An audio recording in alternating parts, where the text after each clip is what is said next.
Hai, Shalom sahabat Pijar TV. Terima kasih ya sudah klik video YouTube ini. Kiranya kebenaran firman yang saudara dapatkan menerangi kehidupan saudara. Nah, untuk dapat menyaksikan video-video lainnya dan mendapatkan update dengan cepat, saudara bisa dan harus klik subscribe. Dan jangan lupa, berkat Tuhan jangan disimpan sendiri dong. Klik tombol share di bawah ini dan bagikan video ke sebanyak-banyaknya orang yang saudara kenal. Salam terang bagi Indonesia.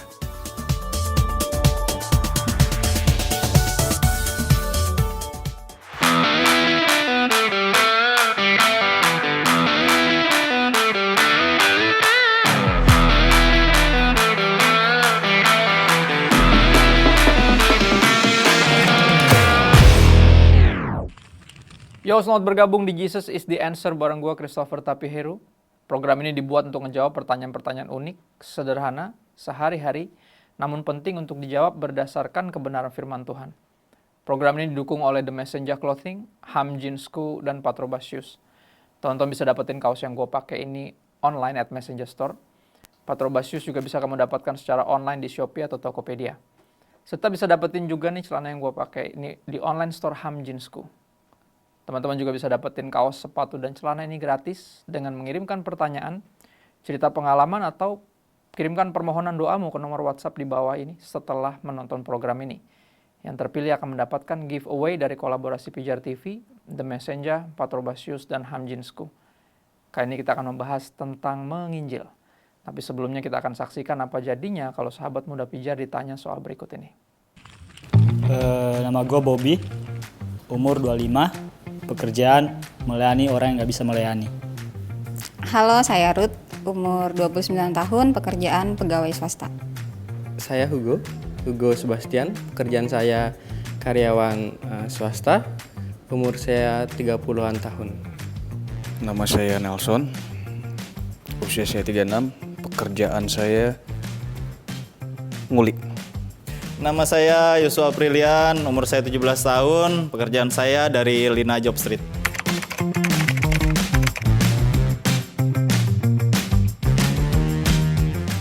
Iya, perlulah. Kan Tuhan Yesus sudah bilang, pergilah dan jadikanlah semua bangsa muridku. Ya berarti kita harus spread the gospel. Itu adalah tugas kita di bumi. Gue percaya pada saat kita menceritakan Tuhan, tujuannya sekali lagi untuk membuat dia semakin dikenal, karena lewat gua kasih tahu tentang Tuhan ke orang lain, orang bisa mengenal Tuhan lewat apa yang gua kasih tahu. Soalnya kebanyakan orang juga mengenal atau tahu tentang Tuhan, tapi tidak percaya atau tidak percaya lah maksudnya gitu. Ya kalian tahu lah, nggak mungkin saya jelasin lagi. Karena orang perlu tahu tentang Tuhan gitu. Tuhan mau pakai kita jadi alatnya untuk jadi saksinya di bumi ini. Karena kan keyakinan itu tidak boleh dipaksakan. Jadi kita harus bersaksi tentang kebaikan Tuhan itu sendiri. Agak belibet ya jawabnya. Bukankah Tuhan dapat dengan mudah membuat semua orang percaya kepadanya? Terus kenapa kita perlu bercerita lagi tentang dia? Nah, istilah dapat dengan mudah membuat semua orang percaya kepadanya ini loh yang kurang tepat ya. Karena sama sekali nggak mudah untuk membuat manusia percaya sebenarnya. Ya, bahkan sampai Yesus pun harus mati di kayu salib untuk meyakinkan kita betapa Tuhan mengasihi kita dan betapa kita harus percaya untuk bisa diselamatkan. Ya, di Kisah Para Rasul 17 ayat 24-25 kita akan lihat betapa pentingnya untuk kita ambil bagian dalam penginjilan untuk bercerita tentang Tuhan, walaupun sekali lagi dia bisa sebenarnya ya membuat orang percaya tanpa bantuan kita. Sebenarnya. Tapi kita akan lihat di Kisah Rasul 17 ayat 24-25 dikatakan seperti ini.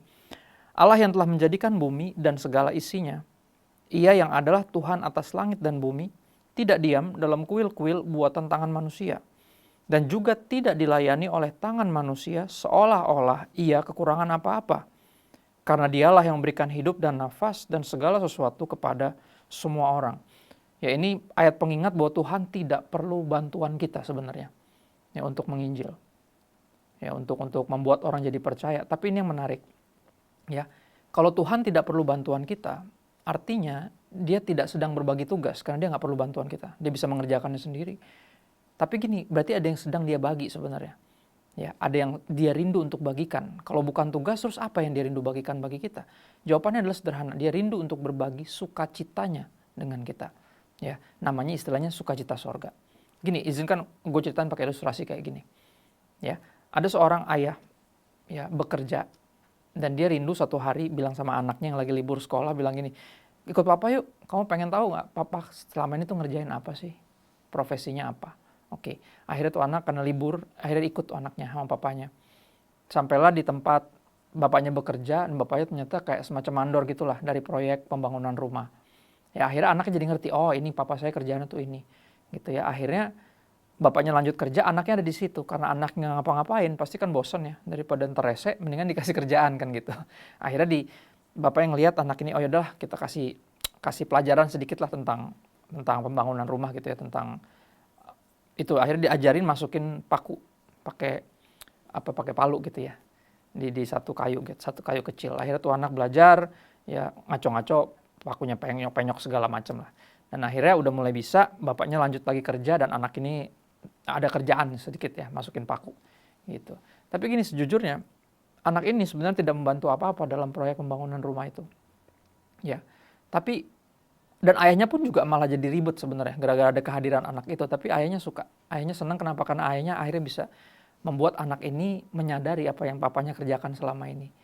Dan akhirnya singkat cerita, mereka lagi dalam perjalanan untuk pergi jalan-jalan gitu ya, liburan. Tiba-tiba papanya bilang sama nih anak ketika lagi berhenti di lampu merah, terus dia lihat, coba lihat sebelah kanan, kamu ingat gak rumah itu? Ya, terus anaknya dengan senang dan bangga bilang kayak, wah aku inget banget, ma ini rumah yang aku bikin loh sama papa gitu. Padahal sejujurnya anak ini masukin paling cuma satu paku doang yang berhasil, seperti paku yang lainnya penyok semua. Tapi ini yang menarik, walaupun dia ambil bagian yang sangat kecil dan gak signifikan dan gak penting-penting amat dalam pembangunan rumah itu, tapi karena dia ikut ambil bagian dalam tanda kutip pembangunan rumah itu, sukacitanya sama seperti sang bapak, sang ayah yang mengerjakan rumah itu sampai jadi. Dan aku percaya seperti itu dalam penginjilan, Tuhan tuh rindu untuk berbagi sukacitanya sama kita. Dan kalau kita nggak ambil bagian dalam penginjilan, kita yang rugi sebenarnya. Kita bisa merasakan sukacita sorga, tapi memilih untuk nggak mau, ya memilih untuk hidup sendiri, bagi diri kita sendiri.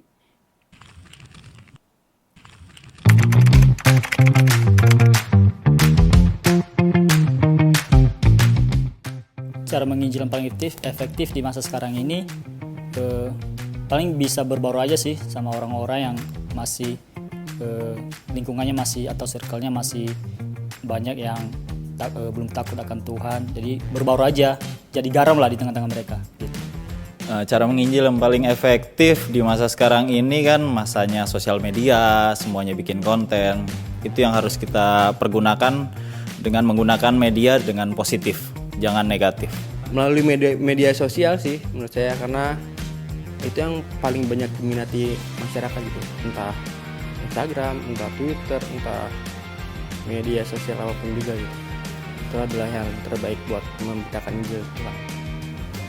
Ada banyak sebenarnya, tapi yang paling efektif memang melalui gaya hidup kita, gimana sikap perilaku kita itu mencerminkan Kristus.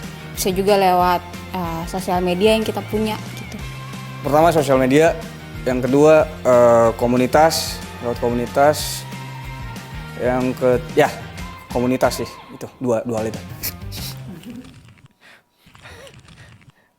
Cara menginjil seperti apa yang paling efektif di masa sekarang ini?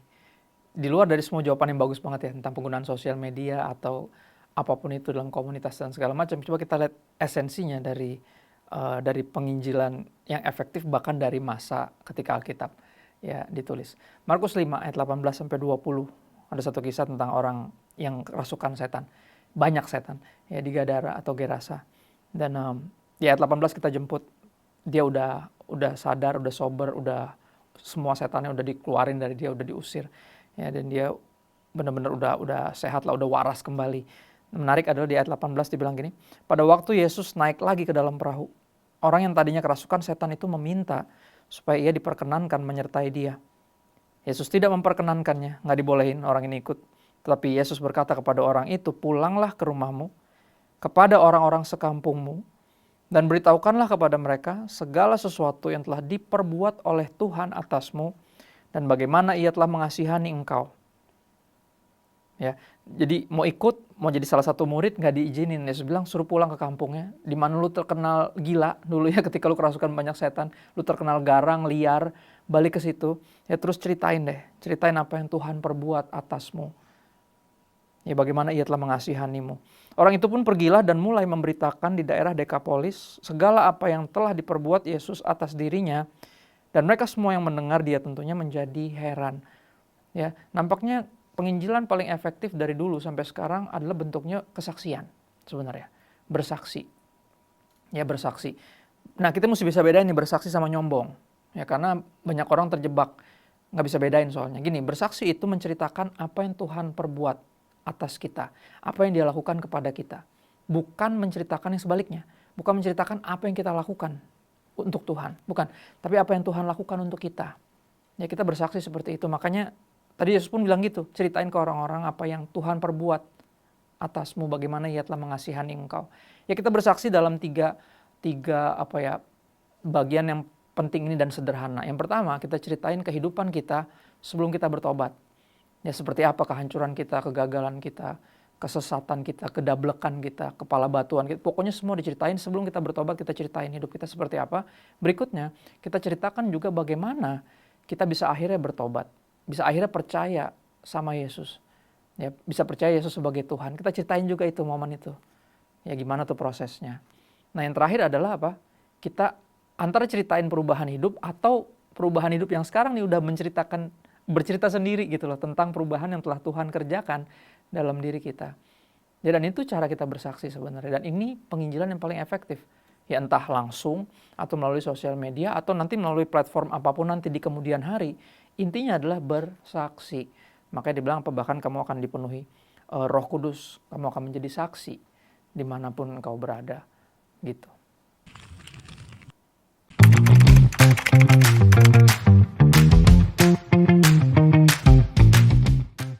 Persekusi pemain bola ya, Argentina, bukan? Bukan, Tuhan nggak sanggup memulihkan, melindungi kita, tapi ya memang ada tantangan yang harus dihadapi gitu. Mungkin itu Tuhan izinkan ya untuk semakin membentuk kehidupan kita. Menurut gue sih bukan Tuhan nggak sanggup ya, tapi itu bagian dari perjalanan kita untuk semakin mengenal Tuhan dan memuliakan Tuhan. Amin. Oh, justru itu adalah ujian yang harus kita hadapi sebagai orang-orang percaya. Ya, seperti gue pernah baca di Alkitab, kalau ngikutin Tuhan ya harus disalib seperti dia, harus menyangkal diri. Dan itu semua udah menjadi konsekuensi kita. Karena hidup orang-orang umat percaya pada Tuhan, yang gue percaya bukan di dunia ini, tapi after dunia ini kita bisa hidup bersama Tuhan. Itu adalah kehidupan sungguhnya. That's right. Siapa bilang Tuhan gak sanggup melindungi kita? Sanggup lah pasti. Kalau kamu percaya pasti Tuhan bakal sanggup melindungi kita. Jika mengalami persekusi atau penganiayaan karena menginjil, apakah itu artinya Tuhan nggak sanggup melindungi kita? Ya, coba kita lihat tentang penganiayaan yang kita alami karena kita menginjil dari Alkitab sendiri. Kita lihat di Kisah Para Rasul 5 ayat 41, ya, dikatakan rasul-rasul itu meninggalkan sidang mahkamah agama dengan gembira. Menarik. Kenapa mereka gembira? Karena mereka telah dianggap layak menderita penghinaan oleh karena nama Yesus. Jadi mereka dipersekusi dan malah bangga. Ya, karena dianggap layak untuk menderita karena nama Yesus. Dan di Filipi 3 ayat 10-11 Rasul Paulus juga sama mengatakan hal yang kurang lebih sama tapi bahkan lebih ekstrim lagi. Dia bilang seperti ini. Yang ku kehendaki, yang paling saya inginkan, kata Rasul Paulus, ialah mengenal dia, Yesus, dan kuasa kebangkitannya. Dan yang ku kehendaki ialah berlaku juga buat ayat berikut ini. Dan persekutuan dalam penderitaannya. Jadi dia ternyata rindu bukan hanya mengenal Kristus dan kuasa kebangkitannya, tapi rindu juga untuk ambil bagian, ya bersekutu dalam penderitaan Kristus. Dan dia bilang gini, di mana aku menjadi serupa dengan Yesus dalam kematiannya, supaya aku akhirnya beroleh kebangkitan dari antara orang mati. Ya, dari dua pembacaan ayat firman Tuhan ini kita lihat bahwa para rasul justru malah bangga. Ya, bisa menderita karena menginjil, bisa menderita karena nama Yesus. Bahkan Rasul Paulus bilang, di dalam penderitaanku, karena menginjil, aku menjadi serupa dengan Kristus. Ya, jadi ini jelas bukan tentang Tuhan mampu atau tidak untuk melindungi kita dari persekusi atau penganiayaan. Ya, isunya bukan itu. Melainkan tentang Tuhan yang mengizinkan atau memproses kita untuk menjadi serupa dengan Kristus melalui penderitaan dari penganiayaan yang kita alami karena Dia dan karena Injil. Ya, kesimpulan tentang 3 pertanyaan tentang hal menginjil ini, aku tutup dengan Filipi 2 ayat 5-11. Ayatnya cukup panjang, tapi ini jadi sebuah perenungan yang pas untuk menyimpulkan ya. Filipi 2 ayat 5-11, Rasul Paulus bilang gini, hendaklah kamu dalam hidupmu bersama menaruh pikiran dan perasaan yang terdapat juga dalam Kristus Yesus. Jadi idenya tuh itu. Ya, kita harus punya mindset, kita harus hidup seperti Kristus dan punya perasaan Kristus juga. Penginjilan itu idenya adalah orang-orang yang udah merasakan, bukan hanya tahu hatinya Tuhan akan jiwa-jiwa, tapi juga merasakan kerinduan Tuhan untuk menyelamatkan jiwa-jiwa. Sehingga kita melakukan yang namanya penginjilan itu. Ya, hendaklah kamu dalam hidupmu bersama menaruh pikiran dan perasaan yang terdapat juga dalam Kristus Yesus, yang walaupun dalam rupa Allah, tidak menganggap kesetaraan dengan Allah itu sebagai milik yang harus dipertahankan, melainkan telah mengosongkan dirinya sendiri dan mengambil rupa seorang hamba dan menjadi sama dengan manusia. Dan dalam keadaan sebagai manusia, Yesus telah merendahkan dirinya dan taat sampai mati, bahkan sampai mati di kayu salib. Itulah sebabnya Allah sangat meninggikan Dia dan mengaruniakan kepadanya nama di atas segala nama, supaya dalam nama Yesus bertekuk lutut segala yang ada di langit dan yang ada di atas bumi dan yang ada di bawah bumi, dan segala lidah mengaku Yesus Kristus adalah Tuhan bagi kemuliaan Allah Bapa. Ya, sebagai pengikut Kristus ini yang kita harus kejar sungguh-sungguh. Ya, harus menaruh pikiran dan perasaan terdapat dalam Kristus. Ya, meneladani kerelaannya untuk menyingkirkan haknya. Ya, untuk dipercaya, dipuja, diikutin, disanjung, tapi dia mengesampingkan semua itu dan dia bahkan milih untuk melayani, menjadi hamba. Melayani bahkan sampai taat dan sampai taat mati di kayu salib. Dan nampaknya pengorbanan Kristus itu, kehidupan yang tidak self-centered itu, ya menjadikan hidupnya menyelamatkan Anda dan saya. Dan demikian begitu, menginjil adalah undangan untuk tidak hidup bagi diri sendiri, sehingga kita bisa mikirin keselamatan orang lain. Kita mikirin dia udah tahu belum ya tentang Yesus, dia udah bisa percaya belum ya, atau ada yang bisa gue bantu nggak ya untuk dia bisa percaya sama Yesus. Ya, dan ini undangan untuk menjadi hidup persis seperti Kristus hidup, yang menjadi Kristen yang sejati. Sahabat Pijar TV, senang banget di waktu yang singkat ini kita bisa menjawab pertanyaan-pertanyaan mengenai menginjil. Program ini bisa diproduksi karena dukungan sahabat sekalian terhadap pelayanan Pijar TV. Dukungan doa, ide, bahkan dana sahabat sekalian akan terus memampukan kami memproduksi dan menyiarkan program ini. Bagi sahabat yang tergerak berpartisipasi mendukung pelayanan kami dalam dana, silakan berkontribusi ke nomor rekening yang tertera. Seberapapun donasi sahabat sangat memberkati pelayanan media ini. Terima kasih sudah menyaksikan Jesus is the Answer season kedua. Saksikan selalu program ini di hari dan jam yang sama. Sampai jumpa di episode berikutnya. Salam terang bagi Indonesia.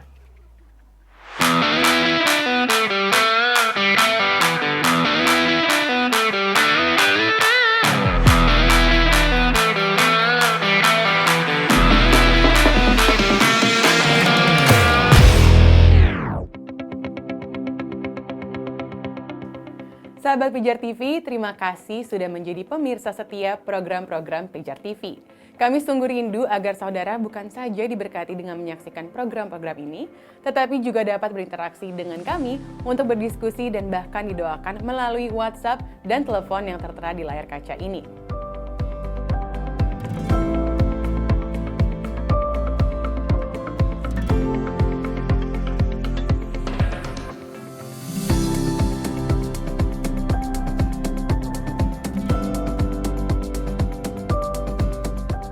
Hubungi kami sekarang melalui WhatsApp, tim Respon Pijar TV siap untuk melayani saudara.